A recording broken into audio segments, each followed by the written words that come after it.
de Prensa con Juan Carlos Iragorri. Bienvenidos a Club de Prensa en NTN 24. Hoy transmitimos a 3 cuadras de la Casa Blanca desde Washington y también desde el Centro Internacional de Noticias de NTN 24 de este canal. No olviden que al final del programa ustedes lo pueden ver completo, pueden ver apartes en nuestra página de Facebook, también por nuestra cuenta de Twitter, y el podcast, el audio, lo tienen en SoundCloud. Les doy la bienvenida a los invitados al día de hoy a este programa. Están Dori Toribio, corresponsal de Mediaset de España, está también Jean Martínez Arens, el corresponsal jefe del diario El País de Madrid, y Pepe Díaz Briceño, corresponsal de Reforma de México. Y la noticia en el mundo, sin duda, está en Washington. El periódico The Washington Post publicó ayer un informe, un artículo, según el cual el presidente de Estados Unidos, Donald Trump, el miércoles de la semana pasada, 24 horas después de haber despedido al director del FBI, James Comey, en la reunión que sostuvo en la oficina oval, en el despacho oval, en la Casa Blanca, en la capital de Estados Unidos, compartió información clasificada con el ministro de Relaciones Exteriores de Rusia, el señor Sergei Lavrov, y también con el embajador ruso en Washington, el señor Sergei Kislyak. En esa información, según el diario The Washington Post, pudo haber comprometido alguna fuente que dio justamente datos a los servicios de inteligencia de Estados Unidos con respecto a la posibilidad del uso de computadores portátiles, de lo que se llaman laptops, a bordo de aviones y que podrían ser empleados por el Estado Islámico. Justo después de que se publicó este informe, aparecieron funcionarios estadounidenses como el señor Rex Tillerson, el secretario de Estado, y como Herbert McMaster, el asesor de Seguridad Nacional, y dijeron, en el caso del señor McMaster, que el informe que había aparecido era falso y que el presidente de Estados Unidos en ningún momento había comprometido la seguridad nacional. Aquí el primer asunto, y quiero empezar preguntándoselo a Jean Martínez Arens, que tiene un artículo publicado en el diario El País de Madrid, es lo grave en todo esto. ¿Qué es finalmente? Es el hecho de que no coincida esa versión de McMaster y Tillerson con unos mensajes por la cuenta de Twitter esta mañana del señor Donald Trump, donde dijo que él en efecto sí compartió información con los agentes rusos, o lo grave es haber comprometido a una fuente que le ha dado información de inteligencia a los Estados Unidos. Jean Martínez Arens. Yo creo que lo más grave, evidentemente, es lo segundo, es decir, ha comprometido a una fuente y ha generado desconfianza entre los socios que habitualmente suministran información a Estados Unidos. Es decir, más allá de ese aliado en Oriente Medio, que no sabemos quién es, ya está habiendo reacciones en cancillerías europeas diciendo que, cuidado, a los estadounidenses no podemos darles a la ligera información delicada porque igual se la comunican a los rusos, que no olvidemos que en el tablero mundial son uno de los grandes adversarios de las potencias occidentales todavía, y sobre todo en algunos puntos muy concretos. Y respecto a la primera parte, es decir, yo creo que lo que dice Trump y lo que dice McMaster se compatibilizan. Es decir, no hay una contradicción, lo que hay es un intento de engañar al pueblo estadounidense, que es peor.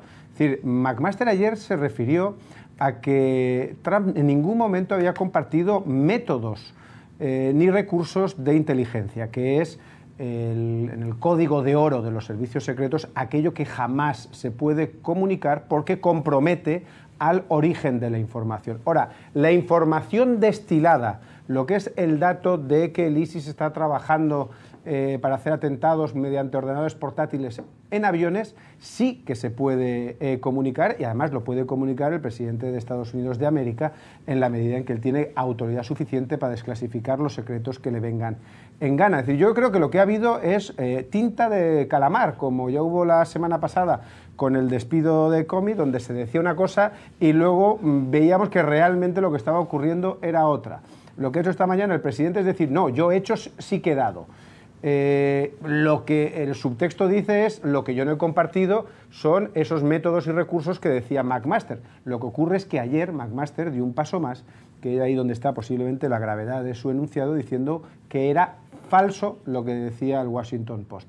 Bueno, pues a estas alturas parece que ya no es falso, y que él, como Tillerson y como tantos otros en la Casa Blanca, ha caído bajo ese caballo de Atila, que es Donald Trump. Dori Toribio, ¿coincide con Jean Martínez Arens? No del todo, pero primero voy a empezar por la mayor, porque yo creo que a veces nos están complicando tanto las informaciones que hay que ir a lo básico para entendernos todos. Lo básico aquí es que es otra bomba más de la administración Trump. Vamos a bomba semanal. Y recordemos que así es muy difícil gobernar, porque mientras está pasando esto, el resto de componentes del Estado está intentando apagar el fuego, y así es muy difícil sacar adelante cosas, por ejemplo, en el Congreso. De hecho, ayer en los pasillos del Congreso, cuando la prensa revolucionada estaba esperando, por ejemplo, a la líder demócrata en el Congreso, a Nancy Pelosi, de repente se abrió la puerta, apareció ella y al ver el revuelo de la prensa dijo, ¡ay Dios! ¿Y ahora qué? Como diciendo, y otra cosa más está pasando, otra semana más que tenemos otra bomba informativa y otro error, otro caos o más ruido procedente desde la Casa Blanca. Creo que esto sería lo más grave ahora mismo de momento, es decir, así es muy difícil gobernar y esto es Estados Unidos. En cuanto a la trama en sí, recordemos que no hay nada ilegal aquí, no es ilegal que el presidente de Estados Unidos comparta información clasificada, porque el presidente de Estados Unidos tiene el poder de desclasificar esa información, con lo cual en el momento en el que la está pronunciando se desclasifica y aquí no hay ningún tipo de delito. Pero hay otro tipo de problemas que también son muy importantes. Hay problemas diplomáticos, hay problemas políticos, hay problemas de seguridad nacional y sobre todo, que esto lo mencionaba Jan, es el problema de la confianza internacional, de tener al presidente de Estados Unidos en el despacho Oval, reunido con los rusos y además reunido con los rusos horas después de despedir al director del FBI, que está liderando una investigación sobre la interferencia electoral rusa y los vínculos de la campaña de Donald Trump con esa interferencia electoral rusa, recibir horas después al ministro de Exteriores Lavrov, ruso, y al embajador ruso aquí en Washington, a Kilsiak, y desvelar una información clasificada. Y no solo desvelar una información clasificada, sino como detallan los medios, y detalló primero el Washington Post, que tiene todo el mérito.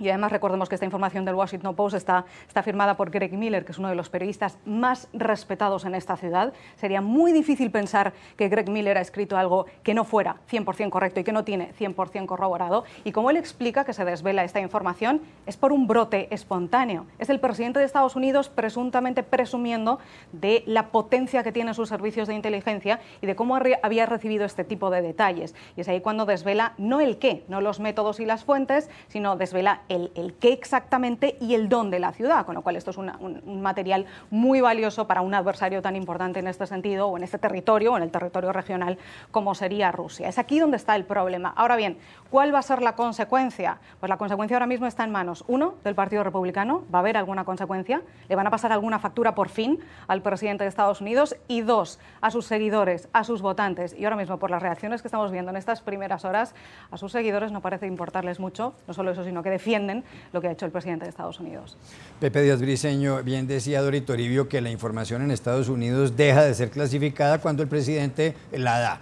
La información clasificada en Estados Unidos se establece justamente mediante órdenes ejecutivas, mediante decreto, como se conoce en otros países ese término. Las informaciones clasificadas actuales están reglamentadas por una orden ejecutiva expedida por Barack Obama, el antecesor de Trump, en el año 2009. Lo que pasa es que si el presidente de Estados Unidos da la información clasificada, pues se desclasifica, pero si esa información la hubiera dado otro alto funcionario u otro funcionario estadounidense, podría estar sujeto a una pena de prisión de 10 años. ¿Qué lectura le da usted a lo que pasó ayer con este informe del diario The Washington Post con respecto a la reunión que tuvo lugar el pasado miércoles en la oficina oval de la Casa Blanca? Bueno, para empezar, una evaluación general es lo que venimos repitiendo desde hace tiempo. Un presidente que viene de la peor tradición autoritaria dentro de una empresa familiar donde no se discute nada y que asume ahora la presidencia de un país sin estar consciente de sus responsabilidades. Pero en particular, la cuestión de la legalidad y los cargos criminales que pudiera haber respecto a esta información, ese es un debate que va a quedar no a nosotros, sino a los expertos constitucionales y legales en Estados Unidos. Porque por una parte es cierto, mucha gente afirma que el que haya desclasificado por su propia boca esta información no tendría consecuencias para él. Hay gente que dice, bueno, hay un procedimiento que se debió haber seguido, entonces ahí se podría analizar un poquito más de problema. Pero hay otro punto. La cuestión de criminalidad en los actos de Trump no se agota en la desclasificación, y este es un debate que ha ocurrido, por ejemplo, en blogs de internet como Lawfare, que es un sitio donde se analizan posturas legales sobre la seguridad nacional, donde dicen, por ejemplo, todo depende de la intencionalidad que tuvo Trump al decir esto. Esto, ¿cómo lo vamos a saber? Solo por la propia voz, reconocimiento de él. Porque por una parte lo dijo de manera a propósito y fue una equivocación de su juicio, eso en principio no tendría una consecuencia legal. Pero si fue una mala conducta, un descuido, eso significaría que está faltando a su juramento constitucional de ejercer de manera legal su cargo de presidente. Ahora, todavía después de eso existe el juicio político dentro del propio Congreso de Estados Unidos. Eso sigue siendo desde aquí todavía un sueño. Quizá en el exterior se percibe que hay todavía más caos. Sí, hay mucho caos, pero la solidez que tiene el Partido Republicano atrás de Trump, incluso ayer, fuera de la declaración de Bob Corker, el presidente del Comité de Exteriores del Senado, los republicanos siguen defendiendo a su presidente.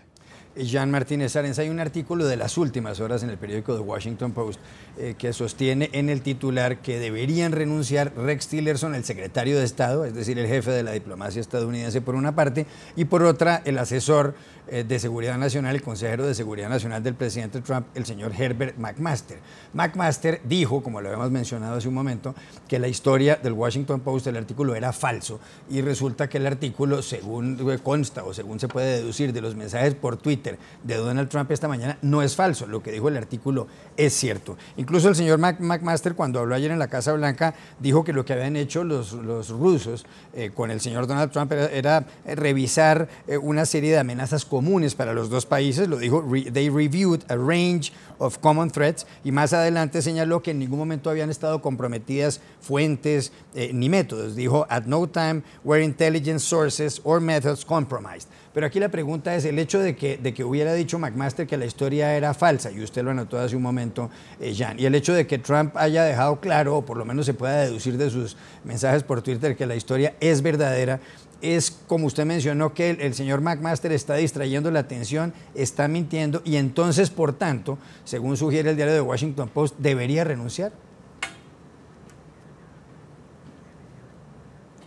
Es complicado, es decir, en una lógica automática, si fuéramos puristas éticos, debería dimitir, evidentemente. Ayer dijo que era falso y hoy se está demostrando que no era falso y, por lo tanto, ha perdido la confianza del pueblo al que se dirige. Pero en la lógica en la que estamos instalados ahora en Washington, en la Casa Blanca, la verdad es que uno no sabe si el error procede de McMaster o del propio presidente, y pedir la dimisión del presidente, pues evidentemente a estas alturas posiblemente se ha precipitado. Lo que hay, en cualquier caso, es un desgaste de hombres tan prestigiosos como el general McMaster, que llega avalado como uno de los estrategas más brillantes del ejército de Estados Unidos, alguien que además en su historial luce condecoraciones en el campo de batalla, las ganó en Irak, en la primera guerra de Irak, y respetadísimo, y que a las primeras de cambio se ha visto envuelto en lo que es el magma que genera a su alrededor Donald Trump, ese magma negativo que hace que unos y otros pues vayan cayendo y vayan siendo sometidos a un desgaste enorme. Yo creo que han cometido un error, que el error políticamente le va a costar, que además es el principio de una cadena de errores, es decir, con lo que estamos viendo, Donald Trump no se va a parar, no se va a moderar, y posiblemente a este ritmo, en 8 meses, un año, sí que tengan que empezar a dimitir y a caer en masa colaboradores suyos si quieren hacer defusible de su presidente, pero en este momento lo que hay, yo creo que básicamente es un gran reproche público a una figura que era respetada y que hoy, de una sola toma, ha perdido bastante del valor que tenía. Dori Toribio, Alan Dershowitz es un profesor, o fue profesor por muchos años de Derecho Penal en la Universidad de Harvard. Fue asesor, entre otras, de personalidades o de celebridades de Mike Tyson, de Patty Hearst, de O.J. Simpson. Ayer en una entrevista televisada dijo que esta acusación que se le está haciendo a Trump del mal manejo de la información clasificada con los rusos es la acusación más grave, el cargo más grave que se ha formulado en la historia contra un presidente en Estados Unidos. Hay que acordar acordarse aquí de que ha habido dos juzgados, dos presidentes juzgados en el Congreso. Andrew Johnson en 1868 por haber despedido sin autorización del Senado al secretario de Guerra, y luego Bill Clinton en 1998 por haber obstruido la justicia en el caso de Mónica Lewinsky. En ambas ocasiones fueron absueltos por el Senado. La Cámara los acusó, pero el Senado los absolvió. ¿Podría uno afirmar, como el señor Dershowitz, que esta es la acusación más grave contra un presidente en la historia de Estados Unidos? La verdad, Juan Carlos, yo me siento poco capacitada para rebatir a un profesor de Derecho Penal de Harvard en territorio legal. Si él lo dice, doy por hecho que tiene sus razones, aunque, insisto, por mi parte no acabo de ver el conflicto legal, pero el presidente de Estados Unidos tiene la potestad y el poder de desclasificar la información que quiera, y como sabemos es un argumento que ya está utilizando, que está utilizando el presidente Trump y que está utilizando la Casa Blanca. Así que yo no vería, insisto, me puedo equivocar porque yo no soy profesora de Derecho Penal de Harvard, yo no vería tanto el conflicto legal o no en primer plano, como ahora mismo sí hay un conflicto en primer plano que es político y que sobre todo es moral y que tiene su foco no solo en el presidente Donald Trump, sino en los republicanos ahora mismo en el Congreso, republicanos que tienen mayoría en las dos cámaras, recordemos, y que han construido su discurso en las últimas elecciones precisamente sobre esto, sobre las filtraciones, y recordemos lo que queda de fondo, las filtraciones del caso de los correos de Hillary Clinton. Nos cansamos de escuchar durante las elecciones una y otra vez de Donald Trump y de muchísimos republicanos decir que este era un tema muy sensible, que daba igual que fuera la secretaria de Estado o que no se hubiera encontrado delito, que no se podía permitir ni un mínimo error en el manejo de información clasificada desde el gobierno de Estados Unidos. Y ahora tenemos un caso que afecta directamente al presidente de Estados Unidos y que no afecta en un manejo de información clasificada con correos entre su equipo, como es el caso que afectó a la ex secretaria de Estado, sino que afecta en una reunión con los rusos. Es decir, ¿cómo ahora los republicanos van a defender esto? Esta es la pregunta que me hago yo en este momento, y es aquí donde creo que está el foco. Está el foco político, porque evidentemente esto se va a utilizar de una parte y de otra, de los republicanos y de los demócratas, de los seguidores de Donald Trump y de los que no, en un sentido de guerra política a partir de ahora, pero también queda de fondo la batalla moral, la gran hipocresía que supone haber estado condenando el uso irresponsable, creo por mi parte, de Hillary Clinton y de aquellos correos electrónicos y los servidores privados, pero diciendo que era un caso de peligro por el manejo de la seguridad nacional, cuando ahora tenemos un potencial caso que tiene una pinta muchísimo peor. Ya regresamos a Club de Prensa. Volvemos a Club de Prensa en NTN 24 y vamos a México. Javier Valdés era un hombre de 50 años, periodista, reportero de En Río 12, un semanario, y fue asesinado en las últimas horas en Culiacán, en la capital de Sinaloa. Es el sexto periodista que muere en lo que va de año a manos de los narcotraficantes, porque solía escribir artículos sobre ellos. Aquí la pregunta es, y se la hago a Pepe Díaz Briceño, es que como no ha habido ningún detenido con respecto a estos 6 homicidios, ¿es que el gobierno de Enrique Peña Nieto, el presidente, se está cruzando de brazos y no está haciendo nada por resolver estos delitos, Pepe? Quiero comentar muy rápidamente sobre eso porque quisiera hablar más sobre todo de Javier Valdés. Sí, el presidente Peña Nieto tiene un récord terrible en la investigación de delitos de libertad de prensa en México, muchísimos periodistas muertos y una tasa de impunidad en específico en delitos de información de alrededor de más de 99%. La última columna de Javier Valdés, que es quizá el periodista más importante de la narcoguerra en México, decía así, y la leo: el tío ya no lo aguantó. Era la vergüenza de la familia, así que decidió meterlo a un centro de internamiento para adictos. Llamó con alguien y rápido llegó la voladora, una camioneta cerrada con 7 jóvenes que lo tumbaron a empujones y patadas. El señor Valdés era un artesano del lenguaje y también es una referencia para la literatura en México. México perdió un bardo, un verdadero cantor de historias. Y hay que recordar que dejó escuela. Hay muchísimos jóvenes en Sinaloa y Sonora que seguirán sus pasos. La esperanza no ha muerto. 30 segundos, Jean Martínez Arens, que fue corresponsal en México.